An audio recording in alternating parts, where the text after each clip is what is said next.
Hello વહાલા વિદ્યાર્થી મિત્રો, તમારું સ્વાગત છે આપણી આ યુટ્યુબ ચેનલ કાનૂન નોલેજમાં. તો હાલ મિત્રો તમે જોયું હશે કે 25 ગણાનું જે લિસ્ટ આવ્યું છે બરાબર, અને એ પહેલાં 8 ગણાનું આવ્યું હતું. 25 ગણાનું જે લિસ્ટ આવ્યું તેમાં 8 ગણાનો પણ સમાવેશ છે બરાબર. એટલે કે ટોટલ 20,000 પ્લસ જેટલા કેન્ડિડેટનો એમાં સમાવેશ કરવામાં આવ્યો છે જે પાસ થયા છે બરાબર. તો મિત્રો આ 25 ગણાના લિસ્ટમાં જે વિદ્યાર્થીઓના નામ આવ્યા છે, તો અમુક વિદ્યાર્થીને જેણે વધ્યા છે એને 30-40 માર્ક પણ વધ્યા છે બરાબર, અને જેને નથી વધ્યા એને એક પણ માર્ક વધ્યો નથી બરાબર. તો આ પ્રકારનો અન્યાય જોવા મળ્યો છે. અને બીજી વાત એ કે જે 40 ગણાના લિસ્ટની વાત ચાલતી હતી, 40 ગણા 25 ગણાનું, તે લિસ્ટ ક્યારે બહાર પડશે, એટલે કે વિદ્યાર્થીને ખબર પડે બરાબર કે 40 ગણાનું લિસ્ટ બહાર પડે તો આપણે ફિઝિકલની તૈયારી કરવી કે ન કરવી, તેના વિશે પણ સામત ગઢવીએ થોડુંક નિવેદન આપેલું છે, તે તમે જોઈ લેજો આગળ વિડીયોમાં. હવે વનરક્ષકમાં અત્યારે આ લોકો 8 ગણા લિસ્ટ આપ્યો. 8 ગણામાંથી તમારે 120 છોકરા પાસ ન થાય 823 માંથી. તો બાકીના લેવા માટે તમે ડાયરેક્ટ કોલ લેટર આપી દેશો કે હવે આવો પરીક્ષા આપી દો. તે 2 દિવસમાં પ્રશ્નો તમારું ફિઝિકલ પૂરું થઈ જાય.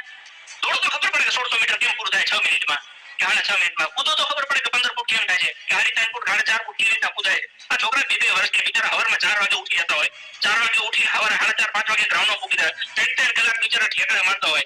એને પગ દુખતો હોય ને, આપણે હડીએ તો રાડું પાડતો તોય છોકરો દોડતો હોય. કેમ તો કે નક્કી કર્યું આ વખતે મારે વર્દી પહેરવી, આ વખતે મારે ગમે થાય ને બસ આ વનરક્ષકની પરીક્ષામાં ફિઝિકલમાં નાપાસ નથી થવું. 2-2 વર્ષ બિચારા ઘરે નથી જતા.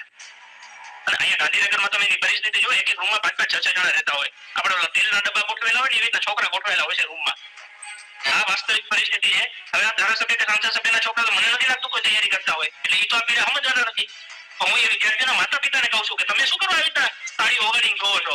તમને ન ખબર પડે કે તમારો દીકરો 2.5 વર્ષથી મહેનત કરે છે, એનો વાંક શું છે? અને એમાં ખોટું શું છે? વિદ્યાર્થી પોતાના માર્ક્સ માંગે કે મેં પરીક્ષા આપી છે, તમે જે જગ્યાએ બોલાવ્યો એ જગ્યાએ આવ્યો, તમે જે સમય કીધો તો એ સમયે, તમે જે સિલેબસ આપ્યો તો સિલેબસ તૈયાર કર્યા. ગામના આપણે ખેડૂત માણસને સમજાય એ ભરતી બોર્ડના અધ્યક્ષને કેમ નહીં સમજાતી હોય? અને 8 છોકરા માંગે છે કે તમે 8 ગણા હું લેવા આપો છો, અને પછી શું કરશે ખબર છે? અત્યારે 8 ગણા આપ્યા, હવે આ લોકોને દોડાવશે 10મા 11મા મહિનામાં. 10મા 11મા મહિનામાં દોડવાનો છે એટલે આ લોકોને 4 કે 5 દિવસમાં તો દોડાવી દે. 4-5 દિવસમાં દોડાવી દેશે એટલે એને ખબર પડશે કે 823 લેવાના હતા, એમાંથી આપણે તો હોજ ગયા, એટલે હજી બીજા 723 બાકી રહ્યા. એટલે તો બીજો રાઉન્ડ બહાર પાડો. હવે બીજો રાઉન્ડ બહાર પાડશે એટલે તરત જ અઠવાડિયા કે 15 દિવસમાં બોલાવી લેશે. તો હવે અઠવાડિયા 15 દિવસમાં છોકરાથી ફિઝિકલ થઈ જાય. અને જે છોકરું અત્યારે હવે એને થોડી ખબર છે કે મારો નંબર બીજા રાઉન્ડમાં આવશે, ત્રીજામાં આવશે, ચોથામાં આવશે કે આવશે જ નહીં, તો મારે શું કરવું? મારે દોડવું, મારે ન દોડવું, મારે કરવું શું એમ? અને આનો પ્રશ્ન મારે કોને પૂછવાનો કે મારે શું કરવાનું?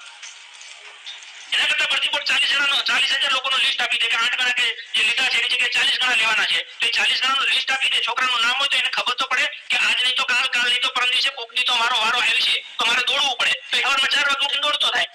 અત્યારે છોકરો 4 વાગે ઉઠે તો એને કરવું શું? દોડવા જવું કે ન જવું? જવું તો શેના માટે, ના જવું તો કેમ ના જવું? આનો જવાબ કોણ આપી શકે? તો આ છોકરા પૂછે છે, છોકરા ઈ જ પૂછે છે કે ભાઈ અમારે શું કરવું એમ, અમારે દોડવું ન દોડવું, અમારે કોને